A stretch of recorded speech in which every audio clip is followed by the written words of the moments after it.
कि 7 अक्टूबर को बिहार चुनाव का ऐलान संभव है। राजनीतिक दलों की धड़कनें बढ़ गई हैं। मैं आपको तस्वीर दिखाता हूं, क्या तैयारी चल रही है।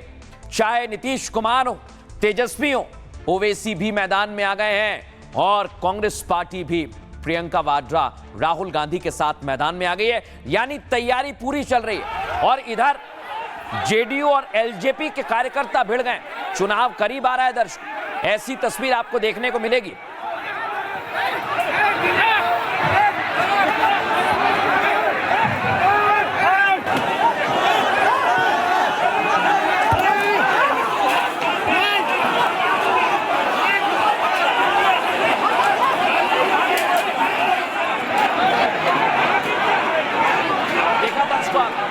यानी जेडीयू एलजेपी के बीच अभी सीट को लेकर मोर्चेबंदी हो रही है, लेकिन उससे पहले यहां कुर्सी मार होने लगी। और बिहार के मुजफ्फरपुर से ये तस्वीर आपको दिखा रहा हूं। आगे बढ़ते हैं और आपको एक और तस्वीर दिखाता हूं, क्योंकि नीतीश कुमार अलग अलग दौरे कर रहे हैं। चुनाव करीब है, चुनावी दौरे शुरू हो गए। लोग पेड़ पर चढ़कर नीतीश कुमार को देख रहे हैं और बड़ी संख्या में यहां पर लोग आए हैं।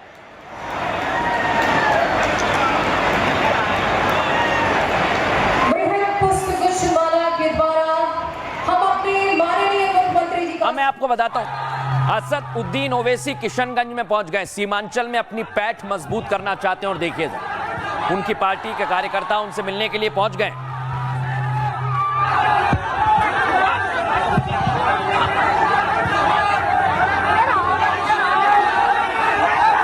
तो यहां पर असद उद्दीन ओवैसी और रैलियों में दावा किया जा रहा है, जबरदस्त भीड़ है, फूल बरसाए जा रहे हैं। यानी असद उद्दीन ओवैसी मैदान में आ गए हैं और बिहार में धड़कन बढ़ने वाली है।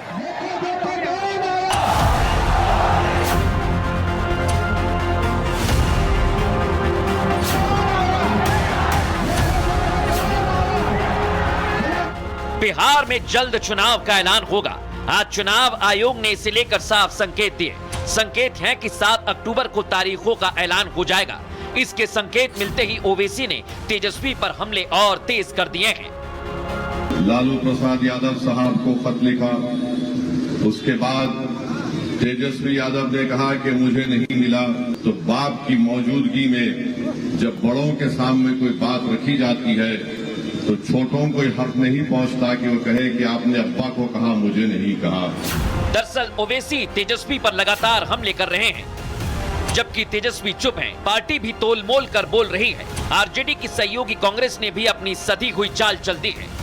कांग्रेस पार्टी ने बिहार के कैंपेन में स्टार प्रचारक प्रियंका वाड्रा को उतार दिया है, जबकि कांग्रेस ने अब तक सीएम कैंडिडेट के तौर पर तेजस्वी का नाम स्वीकारा नहीं है। तो सवाल ये कि क्या तेजस्वी चौतरफा घिरते जा रहे हैं।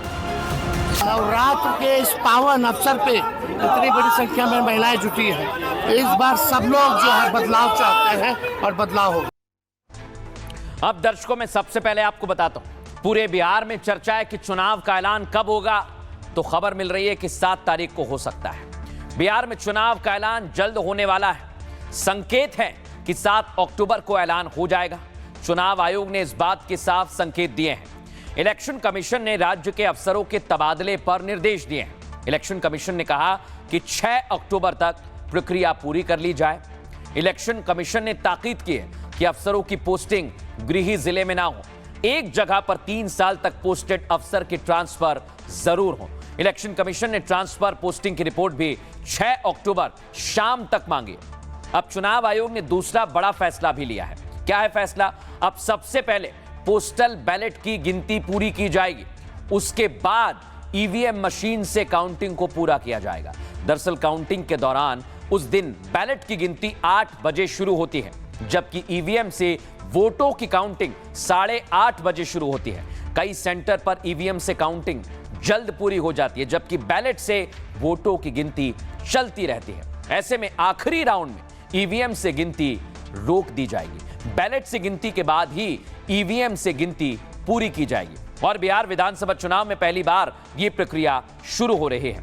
इलेक्शन कमीशन ने ऐसा फैसला चुनाव नतीजों में पारदर्शिता के लिए किया है, ताकि किसी भी पक्ष को पक्षपात के आरोप का मौका भी ना लगे। अब मैं आपको बताता हूं, एक तरफ चुनाव को लेकर पूरी तैयारी की जा रही और दूसरी तरफ असदुद्दीन ओवैसी मैदान में आ गए और बिहार में 10 दिन बाद चुनाव का ऐलान हो जाएगा संभवतः। इसकी आहट सुनते ही ओवैसी ने हमले तेज कर दिए हैं। ओवैसी के निशाने पर पीएम मोदी, नीतीश कुमार भी हैं, लेकिन उनका सबसे पहला और बड़ा टारगेट है तेजस्वी यादव।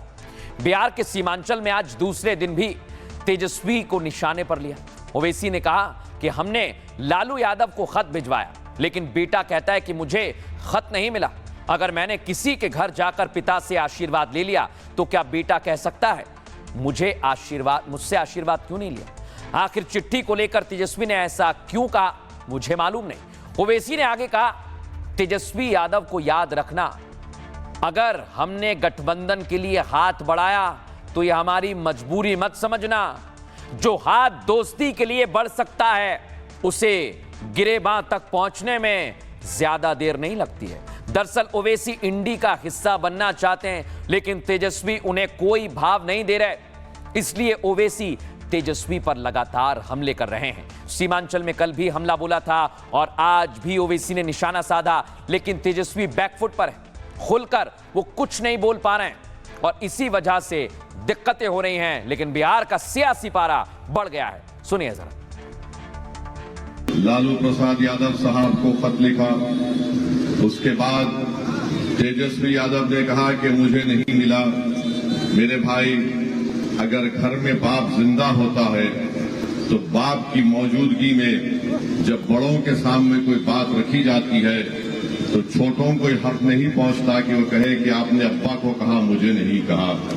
मैं उस घर से आता हूं जहां पर हमने हमारे वालिद मरहूम की जिंदगी में मैंने बहुत ही कम अपने वालिद से आंख में आंख मिलाकर बात किया होगा, मगर फिर ठीक है, हर घर में अलग माहौल होता है। हमारे अल्पसंख्यक भाई सब जान रहे हैं कि धर्मनिरपेक्षता का झंडा कौन बुलंद कर रहा है, कौन सांप्रदायिक शक्तियों को रोक सकता है बिहार में। अब सब लोगों को अधिकार है, सब लोग कहीं चुनाव लड़ सकते हैं, जा सकते हैं। उनका वोट तो सब तेजस्वी यादव ले लिया है, उनके पास वोट ही नहीं है और इस बार तो कोई उनको देगा ही नहीं वोट। मुसलमान, वो जितना मुसलमान चिल्ला लें उनको कोई वोट देगा नहीं। इस बार तो जो उम्मीदवार खड़ा करेंगे आरजेडी सबका जमानत जब्त करा देगा।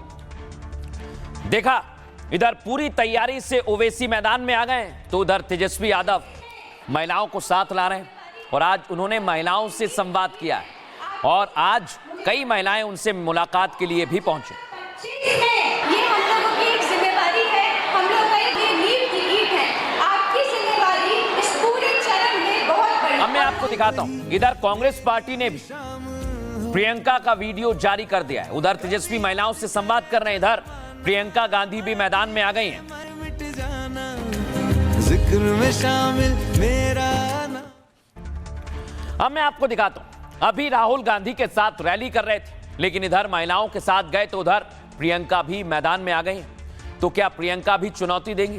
क्योंकि बिहार में तेजस्वी भी पूरी ताकत लगा रहे हैं और कांग्रेस ने भी पूरी ताकत झोंक दी है। 24 सितंबर को पटना में CWC की बैठक हुई है। 26 तारीख को प्रियंका वाड्रा मैदान में आ गई और प्रियंका वाड्रा पटना में महिलाओं से संवाद करेंगी। महिला संवाद के बाद प्रियंका मोतिहारी में रैली करेंगी और प्रियंका की रैली के लिए कांग्रेस ने खास इंतजाम किए हैं। पूरी कांग्रेस पार्टी से सफल बनाने के लिए मोतिहारी में है। पिछले 1 महीने में प्रियंका का ये दूसरा बिहार दौरा है। पिछली बार वो राहुल की वोट यात्रा में शामिल होने पहुंची थी। प्रियंका की चुनावी रैली तेजस्वी यादव की मुश्किल बढ़ा रही है। कांग्रेस ने अब तक तेजस्वी यादव को सीएम कैंडिडेट नहीं बनाया है। तेजस्वी यादव अपने मंचों से बात कहते रहे हैं, लेकिन इसे लेकर कैसे सियासी पारा बढ़ता ही जा रहा है, सुनिए जरा। एक संवाद का कार्यक्रम है, महिला संवाद में प्रियंका गांधी जी आएंगी और पूरे बिहार में विभिन्न क्षेत्रों में महिलाएं जो काम करती हैं, आशा वर्कर, आंगनवाड़ी वर्कर, जीविका दीदी, कामगार यूनियन जितनी महिलाओं की हैं, घरेलू हिंसा के ऊपर और महिला उत्पीड़न के ऊपर, पूरे बिहार में महिला उत्पीड़न और ये जो बात मैंने गिनाया, जो स्कीम्स के साथ लगे हुए हैं महिलाएं, उनकी उत्पीड़न की कहानियां आपके सामने बयान होंगी। आज जब वो आएंगे और इतना अच्छा फ्लाईओवर युक्त और इतने ज्यादा सुविधाओं से युक्त बिहार देखेंगे तो उनको भी अच्छा लगेगा। मुझे पूरा विश्वास है उन्हें